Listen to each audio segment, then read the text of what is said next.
Chapter 8 of Poppy, Poppy and Papa. From the moment Lungwort pulled the curtain across the entrance to his boot study, he did not show himself. When inquiries were made, the curtain was opened by sweet Cicely, but merely a fraction. Looking out just long enough to say, "He's not well," she would draw the curtain closed. Now, Poppy stood before the study, working up the courage to speak to him. She kept asking herself, as she'd already done 100 times, if she really wanted to go to Newhouse. The answer, plain and simple, was no. Just the thought frightened her. But still, she was convinced it was the only way to prove that she and Ragweed were not really the cause of Mr. Oakhax's refusal. Nonetheless, she feared that when she told her father about her intentions, he would be displeased. With a sigh, she braced herself and called, "Papa?" Her mother peeked out from behind the curtain. "He's not—" "Oh, Poppy, it's you." "Mama," Poppy said, "can I speak to Papa, please?" "Well, if anyone. Just make it brief." Poppy slipped into the boot. "Is he still ill?" she whispered. Sweet Cicely nodded. "I've never seen him looking so poorly. He lies there whimpering, though every once in a while he'll shake his head and sob, 'What are we going to do?' Or, 'It's all over for us now.'" Poppy's heart sank. "Poppy," Sweet Cicely continued, "I do hope you're going to tell him something that will cheer him up." "Oh, I'm not sure that I will," Poppy confessed. Her mother sniffed. "Well, then you'd best know what he keeps saying." "Oh?" "He says, if only Ragweed and Poppy had asked permission." Poppy's heart sank even further. "And I must agree with him," Sweet Cicely went on. "Well, if you insist on seeing him, come along." Lungwort had curled himself into the absolute toe of the boot, the gloomiest part. His tail was wrapped around his feet, his whiskers were limp, and his front paws were in constant motion, as if squeezing a sponge.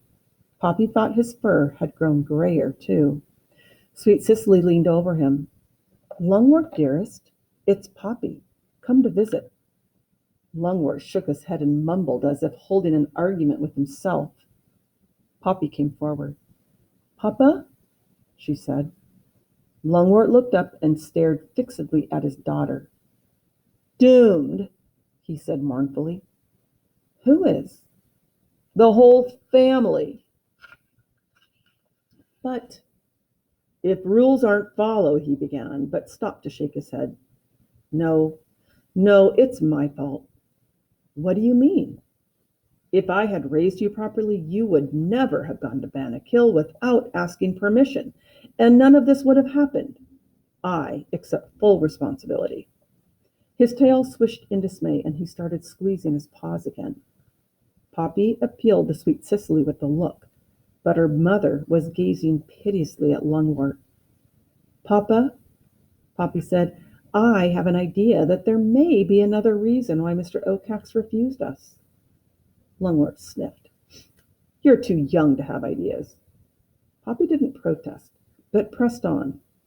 "I think Mr. Oakhax refused permission because of something about Newhouse, something he doesn't want us to know." Lungwort considered his daughter for a moment.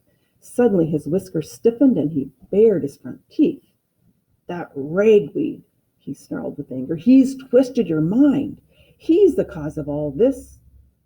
Poppy stepped back as though struck, but she managed to say, "I'm going to try to find out." "How?" "I'll go to Newhouse." Lungwort turned limp again. "Why tell me?" he said with a shrug. "You don't care what I think. You'll go anyway." Poppy wanted to say something kindly, but the words would not come. Instead, after a painful silence, she turned to go. Suddenly, Lungwort cried, "Poppy?" "Yes, Papa." "Look out for porcupines." Poppy lay upon the floor of her log cabin syrup room and studied a map of the area. As far as she could see, there were 3 ways to reach Newhouse. The easiest would be to go along the tar road.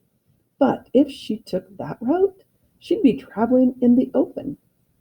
That was reason enough to rule the tar road out. The longest way would be to go around the marsh, but that meant going over Bannock Hill, and it held too many painful memories and fears connected to Ragweed's death. No, Poppy was not ready to go there again. Not yet. Her third choice was Dimwood Forest. Few mice had ever ventured in that had returned to tell of their experiences. Even so, the dark woods seemed to offer real advantages. She could travel midday, even in the bright sun. Mr. Oakhax and most other creatures would be asleep then, and if and when the need arose, the same light would enable her to find a hiding place. If the forest had anything, Poppy assumed, it would have plenty of places to hide. She would go that way. Poppy told only Basil about her plans. If she succeeded in discovering the real reason for Mr. Oakhax's refusal, there would be time enough to let everyone know. On the other hand, if she discovered nothing, who would know or care if she disappeared? She asked Basil to meet her at the back steps of Grey House when the sun was at its highest the next day. That morning she mingled with the family so none would suspect what she was up to. But with so many convinced that she was the cause of the crisis, the hostility made it too painful to wait. Some time before her appointment with Basil, she was pacing by the back steps, ready to go. "I'm leaving right away," Poppy announced as soon as her cousin appeared. "You forgot something," he said. "What?" "This." Basil held out Ragweed's earring. "For courage," he said. Poppy held still while her cousin gently affixed the earring. When she shook her head, it tickled the ear. "I need a nuzzle," she said, caught in a swell of emotion. As they nuzzled, Basil whispered, "I could go with you." Poppy broke away. "It has to just be me," she said, and leaped off the back steps. "Why?" said Basil. "If I'm the one who caused this mess," she called, "it has to be me who sorts it out." "Good luck," Basil cried after her. Poppy, not wanting to look back because she thought it might make her lose heart, dashed away. And that is the end of chapter 8.